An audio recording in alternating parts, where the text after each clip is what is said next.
you're making... Continuation of our earlier discussion. Oh, that was in the previous Caracas, by the way. It was here. No, but I see it in there too. If you look down They are, there, yes, because you they have it need right to... there too. Here they are, these. No, but if you go down too, you'll see it in your headings. Sure, sure, sure. This is the major we tried to put to organize our material today, and I was proposing this organization: first who, then what, then how, then for what, then because of what, then how it is related, and finally how it is located in time and space. And if we cover all of these, we would be efficient in any action. Yeah, that's what I thought. But again, it is a little mental, as it is understood. Yeah, but still, there is nothing which escapes this plan or vision, because there is no other tools, only these mental tools we possess. So today is how truly we can organize that our speech, I will leave this for a while, our speech would project the relations of the world, or I'm not sure how it is. Maybe it is from our speech that we perceive the world in a particular relations, or other way around. Maybe we see the world and then we create, by these categories, we have only these particular relations with the world. So if I would tell you in this way, if we see somebody goes somewhere, we were choosing that example, someone goes home by bus for dinner, you remember all those Caracas. So if somebody really goes, I go home, yeah, this is me, that is home, and I'm from here to there, I move, yeah? Physically. When I project these relations into the linguistic space, I get the same. I have the subject, I, and I'm having going, and I have the object, home, the same projection from the mind to the outer reality. So the mind composes relations between the words in the same manner as it is done in the physical world. They have total correspondence. So if I say I am going home, everybody knows what it means.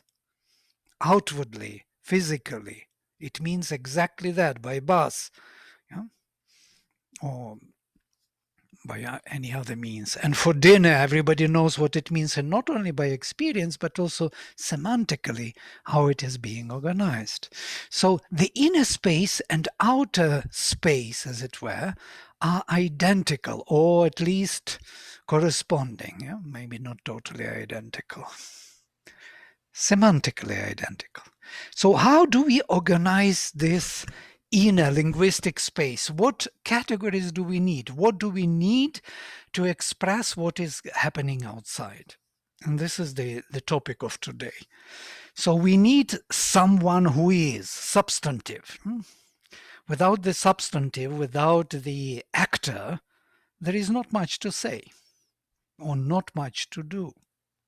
If there is no nominative case, if there is no tree to be beautiful, then what is beautiful then? Yeah? If there is no me going home, then why home and going? So there must be first the nominative, the substantive. And the substantive can be expressed in language in several ways. And it's quite interesting. In pronominal ways also. You can ask who or what is beautiful, or who is going home. Yeah? And that is the questioning word applied to substantive. Now you will notice that questioning word can be applied to any category, and in this case we are just applying it to substantive. All questioning words in Sanskrit start with a letter k, kim, kah, ka, kutra, kutach. All these are questioning words. We will go through them later. Then there is a relative word, yat, which.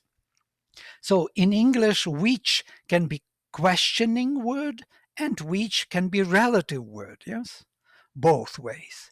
In Sanskrit, they have two different forms. Kim is what, questioning word, And yat is relative. Yeah? Vedic word was kat and then was yat. It's lost. In classical, it is kim. So all relative words start with ya. Yeah? In English, they are the same. They are identical with questioning word, like where. Where do you go? There I go. In this case, where is a relative word. And if I ask, where do you go? Then where is a questioning word. In Sanskrit, these are two different forms. You know? One starts with k, questioning, other starts with y, relative. Because in Sanskrit, we don't have questioning marks at the end. We have the word denoting that. Then pointing far, that. And pointing near, этот, this. So we have questioning, who or what, then relative who or what, then that and this, far and near. And then there can be any other substantive. There can be everyone, one, other one, many, and so on. Friend, tree, any substantive can be a substantive which starts the sentence, around which everything is being organized. Yeah? Is it clear? Or it's too much, or it's something off the track? You can always interrupt and ask. It would be very good if you interact. Otherwise, I assume that you understand, or you may be thinking about something else in the meanwhile, and I'm going already forward. I have a question. You mentioned that there's never any actual question marks in Sanskrit, and I assume that's the same with exclamation marks. Is there any way in which Sanskrit emphasizes a particular statement or series of words? Yeah, there are emphatic words which are changing the meaning. You can put these emphatic words with substantives or with verbs, and they will change the whole flow. Yeah? So they will be emphasizing api, eva, these small unaccented words which are standing in post position. And they do emphasis, yes. And whenever you meet the questioning word, you know that it is the questioning sentence. If you have the relative, you know that it is a relative sentence. So relative sentences are always in pairs, like yat, tat, which, that. Which is this, that is that. Yeah? Or who, he. Or where, there. Or when, then. They go in pairs always. I was wondering, Vladimir, how you know that a sentence has ended. Is it just from the sense of it, or is there any punctuation at all? Yeah, there is a punctuation. There is a what we call danda. There is a kind of line at the end which says that the statement is over. That means sentence is over. And usually the verb is at the end of the sentence. Even if you don't have the full stop, you will have the verb which will tell you that the action is done. Thanks. Yeah, and the words can stand in any position because it's synthetic language, but the preference is for the verb to be at the end, for the substantive to be at the beginning. So we start with a major name and end with a verb, and everything else is in between. Direct object, and so on.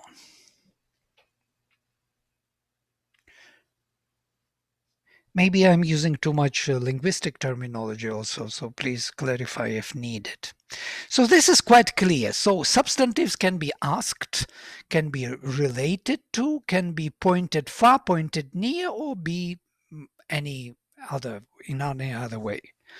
Then, if I have substantive, I have myself, I, or he is a substantive. Now, what he can do in my linguistic space. This is quite interesting to explore.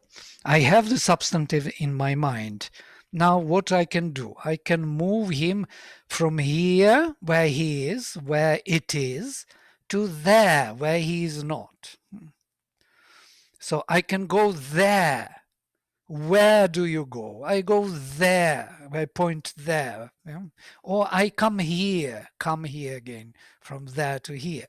So there is a pointing of movement. So then there is home, and I am going home. Home is my object. And that is the direct object, or the direction where I am going. And it is used in accusative case. Accusative case, it's like I see the truth, I go home, and so on. Direct object. There can be also question where I am, not where I go, but where I am located. And then it is a locative case. So I'm adding here space arrangement. So me, some other place, and me going from here to there. This is one movement. The causal relation is I am coming from there, from some far away, to here. So I am arriving, I am coming from there to here, and I'm going from here to there. Two movements. So I have substantive me, I have where to go, and from where to come back. These three relations, three semantic relations, are major relations in language. Nearly everything is described by these three things. Substantive, moving there, and from there coming back. And that is enough for language to function. Just think about it. Can you use a simple sentence? Yeah. To guide us with an example. I am going home. I am coming back. Yes, but when you are using this sentence in English, can you translate it here with this? In Sanskrit, I don't think it will help. We are dealing with semantic. Wow. It will be the same thing, because semantically it is the same thing. If I tell you some in Sanskrit, it will be funny for you. I can tell you, of course, these simple things like aham griham gacchami, I am going home. Aham grihataha agacchami, I come from home. So in both cases, I'm from here, I'm moving there, and from there I'm coming back to here, where I am located. So the one who speaks, he's always somewhere located, and from that location he views the movements to there, and from there back to oneself. Substantive is that central point to which everything arrives, comes back, from where the movement starts. Now these three. So for the space where I go is suffix tra is used. And for the cause where from, the suffix tach, where from, is used. Something is wrong here. Oh, here it is, where from. So where to and where from. Interesting. Yeah? So where to, you see tra, and it is used with the questioning word ku, tra, where, to, or where located. Then yatra, where relative, where there. Tatra, there. Atra, here. And then any other substantive with tra. Sarvatra, sarva means every. Sarvatra, everywhere. That's exactly how it is arranged in English. Every, sarva, tra, where. Everywhere. Ekatra, in one place. Anyatra, elsewhere. Anya is other. Otherwhere, elsewhere. Bahutra, in many places. Bahu, many. Tra, where. Bahu, where. Many where. There is no such word in English, so in many places. And so on. In the Vedic language, even substantives were used with suffix tra, which is not the case in classical Sanskrit anymore. So in classical, you will not find the word devatra among the gods. Deva, god, devatra, in the gods. So it would not be found in classical Sanskrit, but in the Vedic you can find. So truly speaking, you can put tra suffix to any substantive. If I were a child growing in a Sanskrit community, I could start using this. Like, vrikshatra, among the trees, or manushyatra, among men. I could create my own word, and it would be understood. It's clear, no? Suffix tra means location or direction. By the way, the suffix tra comes from root 3, to cross over from here, tara, crossing, avatara from here, that who crossed down, who came down, crossing over the field, coming to us over some field. Now, suffix tach is ablative suffix, from. So I can use this kutach, where from, yatach, where from, relative, or because, cause, interesting causes here, because, tatach, from there, therefore, atach, from here, sarvatach, from everywhere, ekatach, from one side, anyatach, from another side, from one hand, from another hand, bahutaha, from many sides, because bahu is many, and so on. But this suffix tach can be used with any substantive. I can say mitra is friend, mitrataha, from the friend, vrikshataha, from the tree, grihataha, from the house, devataha, from the god. I can take any word, Vladimirtaha, from Vladimir. I can put one name, add taha suffix, and I have it from that. Then Devatra is the place of the gods. Yeah. No? It's going to there. Yeah. And Devata is coming from there. They're coming from the gods' place to us. Devata. Yes, Devata. Okay. Correct. Then the rays of lights, they are not going Devatra. They are going Gevata. Devata, isn't it? Very good. Yes. Okay. Thank you.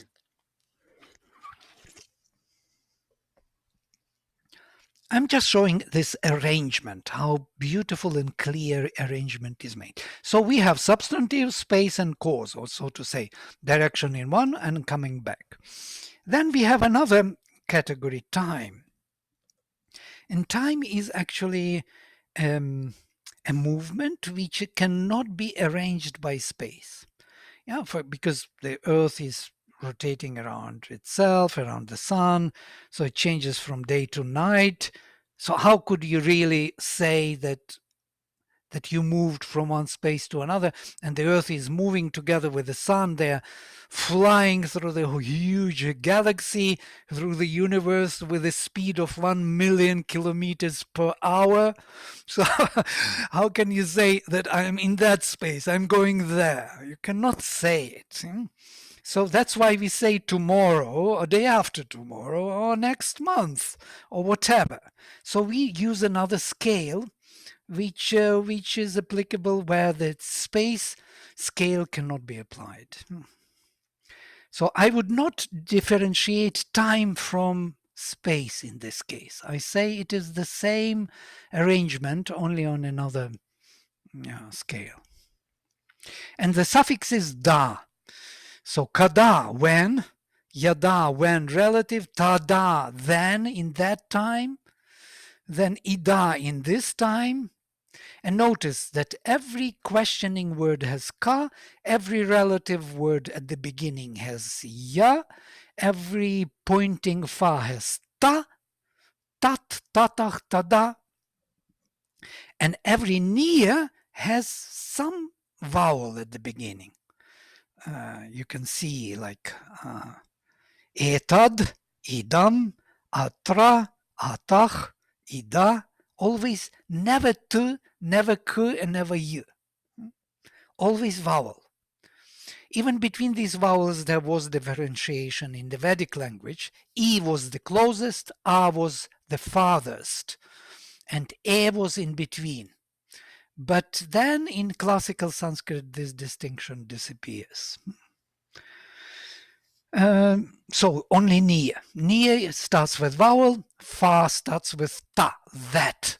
Very similar to English. And there are no substantives here. You see, sarvada, always, sarva, every, da, time, every time, always. Ekada, once upon a time, one time. Anyada, some other time, and that's it. A dictionary doesn't give more words. You cannot use da, time, with any other substantive. But theoretically, we could. We could say mitrada, in the time of the friends. It would be very, very stretched, yeah? But still it will be understood. It would be understood. Devada, in the time of the gods.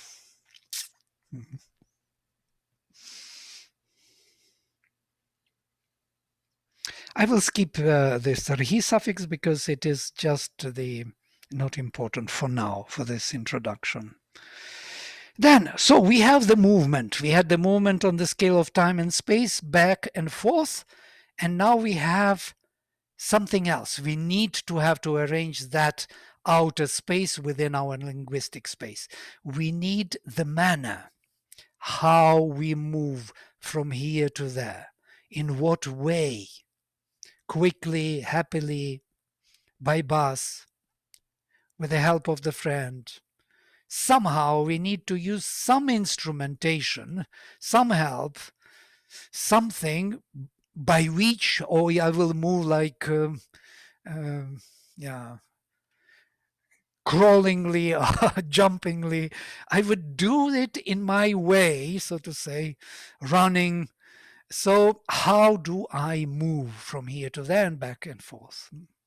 So this will be suffix ta, the manner. And it answers to the question how. And you see, notice that I put instrumental case here because how is always instrumental. So katham or katha, how. Interesting. Yatha, how relative. Tatha, in that way. Atha, in this way. Or itam, in this way. Sarvatha, in every way. Ekatha, in one way. Anyatha, in another way, because anya is another. Otherwise, we can say. Bahutha, in many ways. Purvatha, in the previous way, as before. Purvatha. And then there are, tha is not used with substantives. But again, if I were a child and live in Sanskrit community, I could have created my word with suffix tha as a manner. I skip dha, then I will add one more category which we need. So we have substantive moving there and back on the scale of time and space in some manner. What else do I need to really capture the world in my semantic space, in my linguistic space? This is next category coming. Aim, dative. What for I have to go there happily or unhappily or by bus? What for? What is the... I didn't understand why did you jump the last column? This dha? Yeah. I just skip them because they are the same meaning, or just the form is a bit different. Okay. It's instrumental as well. Yes, it's instrumental, correct. Okay. So if I have this movement back and forth in a particular manner, then I can do it for something which is this movement, this objectives do not include. It goes off. It goes somewhere beyond their immediate action. Yeah. What for I go home by bus?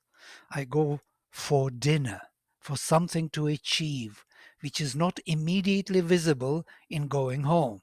It will follow up after when I arrive. The aim. And the word why, what for, is artham. Artham means objectives, object. The aim, the meaning. What for I do this? For what meaning I go home? What is the meaning of me going home? And then you say objective or object? It's both objective and object and meaning. Artha has two meanings, object and meaning. So, kimartham, what is the object or what is the meaning? Yadartham relative, tadartham for that, etadartham or idamartham for this, sarvartham for everything, ekartham for one thing. I'm adding thing because English is analytic. And yadartham for other thing. And this artham can be added to any substantive, whatever you want. You can say Sanskritartham for Sanskrit, Devartham for God, Manushyartham for man, and so on. Or for the sake of man. Yeah? Clear. Now, we have substantive, we have the far moving back and forth on the scale time space in particular manner for particular aim. What else do we need? Nothing else. Finished. This is the limited resources we have. We don't need anything else. We can multiply substantive or direct object by number. We can make them many. And that is the question, how many? We can also qualify the object and subject by of what quality, how great, how big, how important, and so on. And that is these suffixes yat, vat, but they are qualifiers of the subject or object. They do not change anything in relations between the action and the object of action. They are qualifiers direct, and that is the genitive case. Genitive case that karaka does not belong to the verb, it belongs to the nouns. So, and this vat suffix can be added to any substantives of that kind. Yeah? Kiyat, how great. Tavat, that great. Etavat, this great. Sarvavat, as everyone. As, yeah? Like ekavat, like one. Anyavat, like other. And so on. Grihavat, as the house. Devavat, as the god. Then there is drish. There are more suffixes, but they will not change the relations. This drish is seeing. How do you see? So it can be kidrish. How does it look like? Tadrish as that. Etadrish as this. Sadrish, similar. But drish is not used, you see. And there are abstract suffixes, and there are more suffixes here, secondary suffixes, which I am not going into. So I wanted you to see this beautiful arrangement and transparent arrangement. Notice that I didn't translate any of these words. Why? Because you can translate them yourself, knowing how it works. So all these bulk of words, now you can know immediately what they mean once you understand what I was explaining here. So you can learn them immediately. These are the major words in the language. It's actually 50% of all language.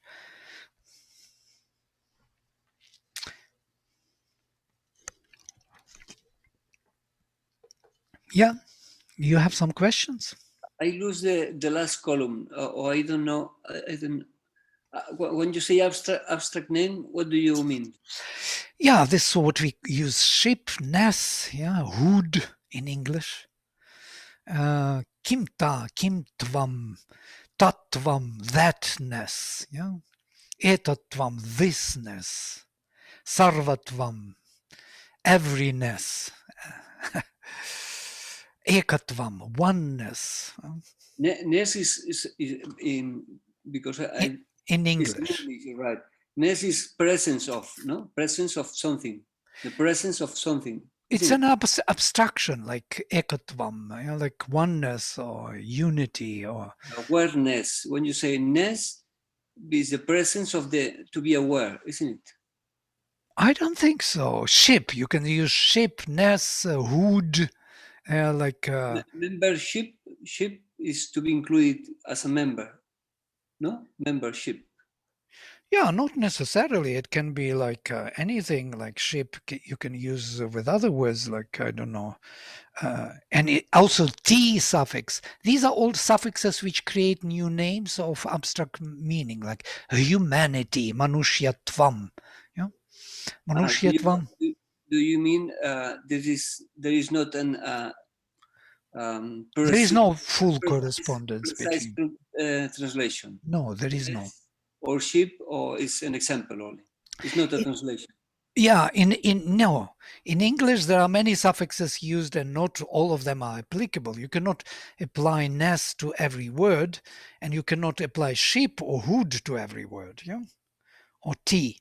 Humanity in one case, devatvam, the divinity or deity, vrikshatvam, treeness. There is no way to even speak about the quality of the tree, the abstract quality of the tree. How would you say? Tree hood, tree ship, treeness. There is no word. Yeah. But if you use the example of devatvam, Yes. can you explain Divinity. Yeah. Divinity. It's the quality of the divine, the quality of the God, or the nature of the God. They are using this language very much in philosophy. Philosophy is full of these tvam suffixes. They speak about gotvam, the cowness. What cow represents is cowness, is the particular concept which is behind every cow. Yeah? Then Manushyatvam is mankind. Mankind, yeah, kind is another suffix, correct. Okay, I understand. Thank you. Or humanity, or mankind, yeah, or humankind. This kind is another. Kind is a word which is closer here because it tells us about the species. Yeah, it's a particular kind. So that would include like kingship or sisterhood, anything like this. Absolutely, kinship, sisterhood. Yes, all these words: hood, ship, ness, kind. They are expressing these two suffixes, tvam et ta. Tattvam, thatness. Yeah? We create new word. Or bahutvam, manyness, a new word. Yeah?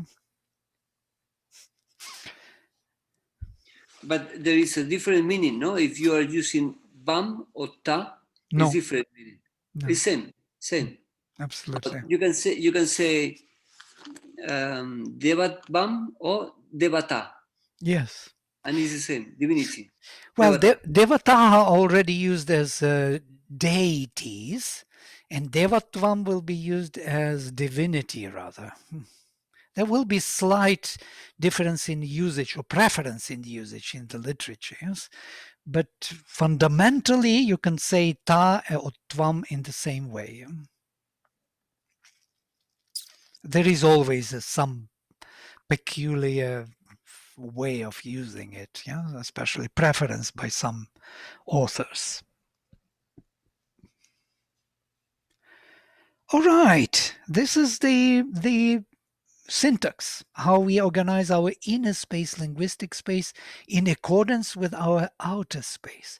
Total match, full set of instruments. And look at this, that these are expressing our karakas. Substantive expresses nominative case, in questioning or relative or pointing, far pointing, near, and so on. Then accusative and locative expressed by tra suffix, either where to go or where to be, yeah, location.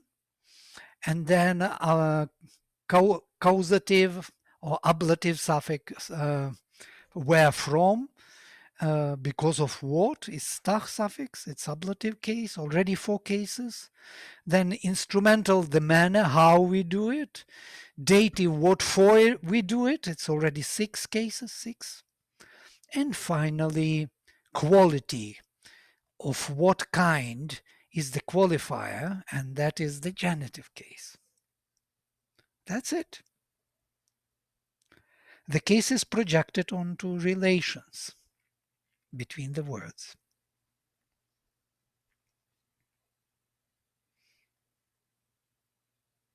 That's the limited instrument of our mind. Very visible in Sanskrit language. It's not visible in any other language because they are not regular. Here they are regular. So all questioning words start with ka, and all the space will have suffix tra, all the cause will have suffix tach, all the time will have suffix da, yeah? And if you put them together, you have a match. It's a marriage of two. Yeah?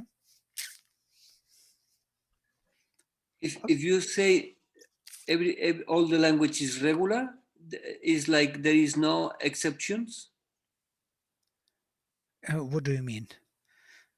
Oh, and there must be some elements here and there quite visible in different languages, but they developed and evolved in their own way. No, sorry, I misunderstood. You say all of this is in this way of construction are regular. There is no unregular. There is no exception. No exceptions. There is no exception. Then there is not the possibility to have Misunderstand. Invent a word trying to use here. You have to build the word from this syntaxes. Yeah.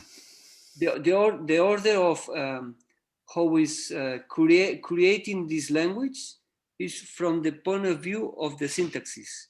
It's not possible to how do you say, like a dialect or. Oh, there are many dialects. All Yes. Indo-European languages are dialects of this. Yes, and then you have new objects. Then you create a new word. Then becomes an exception if you want to compare with all their family. Yes, yes. But here not. You have to create the new word. When you have a new object, you have to create the new word with this syntaxes. There is no new object. That's the problem. There is no option. Okay. Well, how would you create a new object? I mean, well, of course, computer is a new object, yes, or some kind of telephone. But even there, with the words, it's quite difficult to create, yeah. So but you know, maybe in this time when this virus, COVID, this language starts, maybe there are a few objects in the society, in the life, are very difficult to have a new object coming in the society, in the life. Right. Now we have many objects coming up every day, very fast. Sure. Then who is putting the name of the new objects is not following any rule, of course. Definitely. Yahoo, Google, where is there in Google or any rule? This is the context, no? Where when this language become, the context is very slow and very simple, and this is why you can have this kind of rules, the syntax, no? Right, and that could be what you caused me to think. That could be the problem of our kind of messy state in the mind, that we do not have proper, clean correspondence between the meaning and the sound. We can create any meaning by taking anything like Google, and suddenly this becomes a part of our vocabulary, which we use so often. But what it means, how it came into being, why it is sounding this way, Google, like googling, something like gargling, something which is bubbling, or I do not know what it does to us, but it does something, which we agree to accommodate into our system and muddle up all other meanings. And we become unaware somewhere about the clarity in our mind is lost in some way. Or hindered, rather, not lost, but made more difficult to arrive at. And it's not only for us, it's for everyone, for those who created it, for those who use it. It's just becoming part of this general confusion. I'm trying to think about how is the program language in computers, because I heard it is the people who learn who was educated in India and maybe with the Sanskrit rule, they have very easy to learn the computer programmation language. Yeah. Maybe it is the root. Maybe it's here connected. There is something there, definitely. And I also thought about it, why so many Indians are in this kind of programming and so on. They have a very good instrument, mental instrument, developed on the ground of this parampara, recitation and learning by heart many texts. There was something inbuilt in Indian mind, some quality, which Western mind did not develop. Western mind is very inquisitive, but doesn't have the instruments well developed, not flexible enough, not memory strong enough. So but of course it preserved its resources for inquiry and for freedom of inquiry, which Indian mind doesn't have. Yeah, it doesn't inquire much. It actually repeats, remembers, uses well. Creatively, but and that's what it lacks. Maybe because all the resources were used for this, for the clarity. Clarity becomes an obstacle. I think in our case, in this, the language, like my language, is very, it's very aleatory. The order of the name and the object is to choose this name for that object is very aleatory. And when something is aleatory, you can start to questioning why. Yeah. And this attitude to your movement from to look the reason, because it's not clear, because why did you choose this name or not the other name? It's not clear. Yeah. And then this attitude to inquire, I think, becomes from here. If the rules are so stable, there is not possibility to ask why. Then absolutely. Your attitude sleeps Very or nice. come down, I think. Yes, very nice observation. It's totally true. In Sanskrit, you never would hear or read anywhere, what do you mean? Yeah, because it's quite clear what you mean. You say what you mean, yeah? And you don't need to mean something else by saying this. Yeah? So, because it's already there in the language. You cannot say, I love you, that's what I was joking before, and mean something nobody knows what it means. Love, there are many ways of loving in Sanskrit, and every word explains exactly what you mean. Yeah? Either you are desiring the person for relations, then it will be in the word, or you are. So there are several words like I am melted in your presence, or I am fulfilled with you. Yeah, that is all love. It's all translated as I love you, or. Or I desire you, yes, and that is quite clear what it means. Also, I love you, translated. But that is, there is no second of what do you mean, you cannot ask. It's there already inbuilt. And in Sanskrit, it's quite interesting that every statement and every word is self-explanatory. It gives you the the meaning already in the very build up, in the very morphology. You recognize the root. For example, if I say a chair, then I don't know why chair is to sit. It doesn't really occur to me that chair is to sit. I have to remember chair, sitting, put together. I know now chair is sitting, but why? I have no idea. But in Sanskrit, it will be asanam, the sitting from root as, to sit, actually.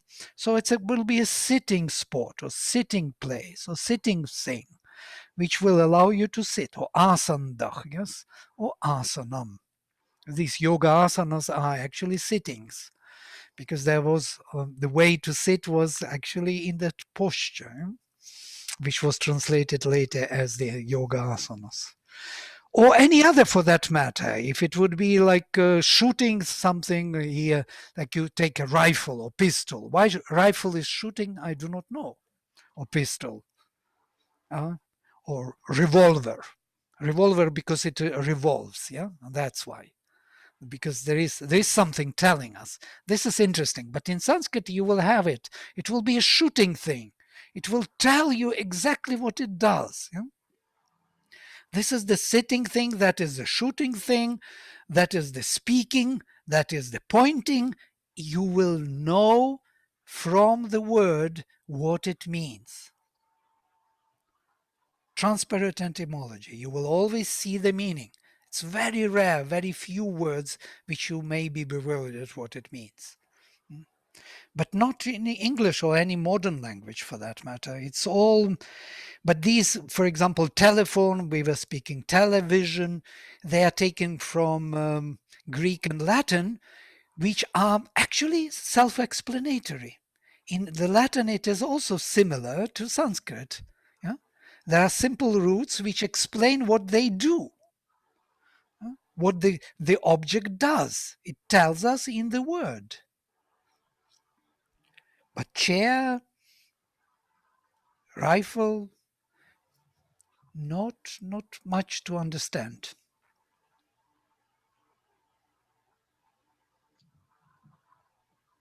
Vladimir, like maybe I have missed, like there are some small exceptions here and there, like in the tra section, like in the pointing near, there is one atra and there is iha.